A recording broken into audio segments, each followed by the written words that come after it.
While Gaza remains under siege, another battle is unfolding in the occupied West Bank. Israel has ramped up raids, land seizures, and home demolitions, and now it's about to greenlight the expansion of illegal settlements and land theft across the occupied Palestinian territory. The UN says Israel has seized more Palestinian land since October 2023 than in the last 2 decades combined.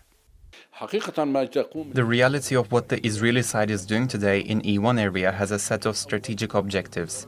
The first is to prevent the establishment of a Palestinian state with East Jerusalem as its capital.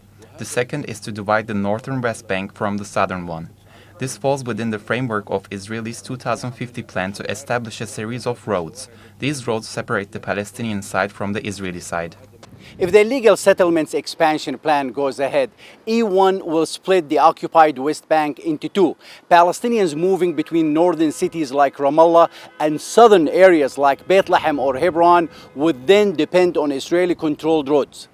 So the whole of the E1 area is something like 10 square kilometers between Ma'ale Adumim settlement and East Jerusalem.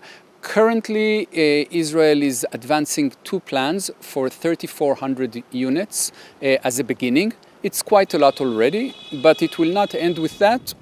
And once these are approved, there will be more. The E1 area is also home to Bedouin communities like Khan al-Ahmar, who face eviction if the plans proceed. The threat of forced displacement has already sparked legal battles in Israeli and international courts. But with global attention fixed on Gaza, critics say the far-right Israeli government is using the war as cover to accelerate settlement expansion. Right, so for decades, Israel wanted to build this settlement. The international community, which is supporting a two-state solution, understood that it must not let it. Today, on the one hand, the international community's objections are much weaker, and the Israeli government is the most extreme government we ever had, and we see how it is using the destruction it is doing in Gaza at the same time to speed up settlement expansion. E1 is maybe the biggest example of this. Palestinians say the U.S. is complicit. On Monday, U.S. Speaker of the House Mike Johnson visited an illegal settlement in the occupied territories and referred to the West Bank as Judea and Samaria, echoing illegal Israeli settler language and bolstering their claim to the land.